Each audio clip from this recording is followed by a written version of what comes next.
जुड़ गए हैं। अनिल जी, बहुत बहुत स्वागत है आपका टीवी 100 पर। अनिल जी, सबसे पहले मैं आपसे ये जानना चाहूँगी कि सरकार कितनी तैयार है, क्योंकि क्या सिर्फ फ्लाइटें रद्द कर देने से और आवागमन बंद कर देने से इस महामारी से निजात मिल पाएगा? और जो नया स्ट्रेन आया है पूजा जी, जी निश्चित तौर पर सरकार सतर्क है और जिस तरीके से कोरोना बार बार अपने आप को चेंज कर रहा है, उस तरीके से जो भी सरकार को निर्णय लेने चाहिए, सरकार हर परिस्थिति पर नजर रखते हुए निर्णय ले रही है। और मैं डॉक्टर साहब की बात से पूरी तरीके से सहमत हूँ कि इसमें हमें बिल्कुल भी ढिलाई नहीं बरतनी। और जो भी कोरोना है, कोई सा भी कोरोना, उसका सिर्फ एक ही इलाज है वर्तमान में, सोशल डिस्टेंस, मास्क और हाथों का सैनिटाइजेशन। लेकिन जो लोग लापरवाही बरत रहे हैं उन्हें कैसे समझाएंगे अनिल जी? पूजा जी मैं वही बात करूँ। तो इसलिए अब हमको और अधिक जन जागरण की करने की आवश्यकता है। इस बात को और अधिक लोगों तक पहुंचाने की आवश्यकता है कि कोरोना गया नहीं है, हमें जिस सावधानी से रहे उससे भी अधिक सावधानी से रहना है। क्योंकि पहले लॉकडाउन की वजह से एक कंट्रोल था, लगभग लॉकडाउन खुल गया है, इसलिए सब लोग अपने जगह पर जाना शुरू हो गए हैं, सब जगह पर भीड़ बढ़नी शुरू हो गई है। इसलिए इसमें हमें बहुत अधिक सावधान रहने की जरूरत है। और इस जन जागरण अभियान के अंदर सबसे बड़ा रोल अगर आता है तो मीडिया और प्रेस का आता है। आज जहां सरकार की जिम्मेदारी बढ़ रही है, वहाँ मीडिया की भी जिम्मेदारी बढ़ रही है। हालांकि मैं मीडिया को साधुवाद देना चाहता हूँ, सभी टीवी चैनलों ने, सभी अखबार वालों ने कोरोना के विषय को पूरा जागरूकता के हिसाब से अभियान चलाया, जनता को पूरा जागरूक करा। और अधिकतर जनता जो जागरूक हो पाएगी, आप जैसे टीवी चैनलों के माध्यम से, न्यूज़पेपरों के माध्यम से, सोशल मीडिया के माध्यम से और अधिक जागरूकता बढ़ेगी। और हमें इसको जागरूकता बढ़ाने की और अधिक आवश्यकता है। सरकार के आपको भी सब कदम उठाने हैं। हम कोरोना ने तो अपने आप को अपडेट कर लिया है, वो 70% तेजी से बढ़ के एक बार नए रूप में सामने आया है। आपने अपने आप को कितना अपडेट किया है? सरकार किस तरीके से आगे, किस रणनीति के तहत काम करेगी? क्योंकि ये वायरस तेजी से फैलेगा तो बहुत गंभीर समस्या आ जाएगी। ये पूजा जी देखो, आपने देखा है कि जैसे ये हुआ तो फौरन फ्लाइटें रोक दी गई। आपने देखा जैसे हुआ इस एयरपोर्ट पर हमने पूरी तरीके से बिना जांच के किसी को भी नहीं भेजा जा रहा। सबको होम का जो पीड़ित जो कोरोना पॉजिटिव है उसका इलाज करके उसको सीधा हॉस्पिटलाइज कर रहे हैं। और जो कोरोना पॉजिटिव नहीं उसको भी होम क्वारंटीन के लिए उनको बताया जा रहा है। सरकार ने ये भी तय करा कि जो लोग अभी तक आए हैं उन सब पर निगाह रखी जा रही है और उन सब पर भी आवश्यकता अनुसार उनकी जांच होगी। सरकार तो अपनी तरफ से जो कुछ कर रही है वो कर रही है। हम सब जनता का भी हम सबका फर्ज बनता है हम इसमें अपने आप को बचाने के लिए ही हम अगर सावधानी बरतेंगे, हम बच गए तो सब बच गए और हम फंस गए तो सब फंस गए।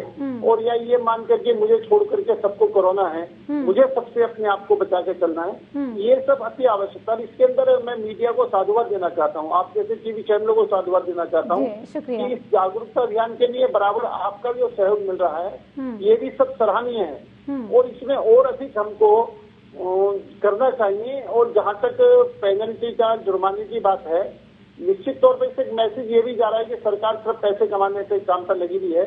ये मैसेज ना जाकर ये मैसेज जाना चाहिए कि भाई हमको अपने आप को सुधारना। सरकार जो भी आपके ऊपर थोड़ी बहुत पेनल्टी जो भी लगा रही है वो सिर्फ पेनल्टी का पर्पज नहीं है, पर्पज है कि आपके अंदर सावधानी आए, आपको एक डर बने कि हमको इसको लागू करना है। जी डॉक्टर नरेश जी, गोयल जी, आगे की क्या प्लानिंग है?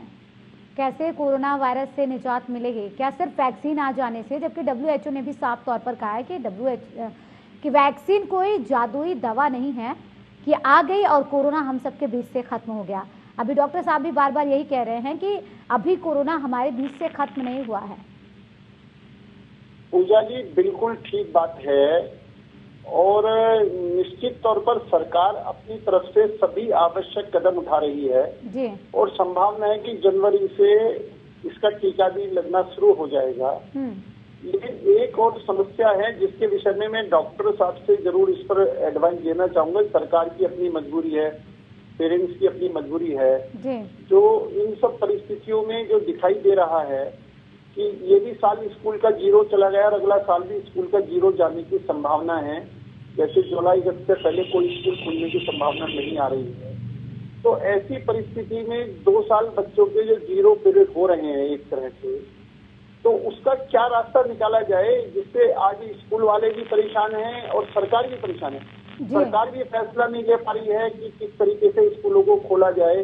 पेरेंट्स भी इस चीज से परेशान है कि हमारे बच्चों के 2-2 साल खराब हो रहे हैं। स्कूल वाले भी परेशान है, यानी तीनों लोग परेशान हैं। इसका क्या रास्ता हो सकता है एज ए मेडिकल लाइन में, अगर डॉक्टर नरेश जी इस विषय पर कुछ बता सकते हैं? क्योंकि डॉक्टर साहब ये वाकई में बहुत गंभीर समस्या है कि एक तरफ स्कूलों के भविष्य की चिंता पेरेंट्स को सता रही है, दूसरी तरफ स्कूल में अगर बच्चों को भेजा जाए तो कोरोना वायरस का खतरा है, और तीसरी तरफ स्कूल प्रबंधन को लेकर भी सरकार और निजी जो स्कूल प्रबंधन है उनके बीच देखा जा रहा है तकरार। इन सबसे कैसे आखिर निपटा जाए? देखिए, ये बहुत ही दुर्भाग्यपूर्ण स्थिति है, बट सिस्टम कोरोना कंट्रोल एक प्राइम प्रायोरिटी हो गई है, टॉप मोस्ट प्रायोरिटी। तो उसके तहत not only school, colleges, higher education, medical education, technical education, सबका बुरा हाल है। इसका एक ही जवाब है, we'll have to adopt to the new, जो आजकल जो ऑनलाइन एजुकेशन स्टार्ट हो गई है, ऑनलाइन एजुकेशन, ऑनलाइन एग्जामिनेशन, तो वही करना पड़ेगा। आज की तारीख में हम समझ रहे हैं इस बात को, बच्चों का भविष्य, हमारी यूथ का भविष्य, हमारे जो इवन जो ऑफिस गोअर्स हैं, उनका भविष्य बहुत कुछ मुश्किल हो रहा है। लेकिन फिर भी सरकार को कोरोना को टॉप प्रायोरिटी देते हुए पहले इसको खत्म करना है।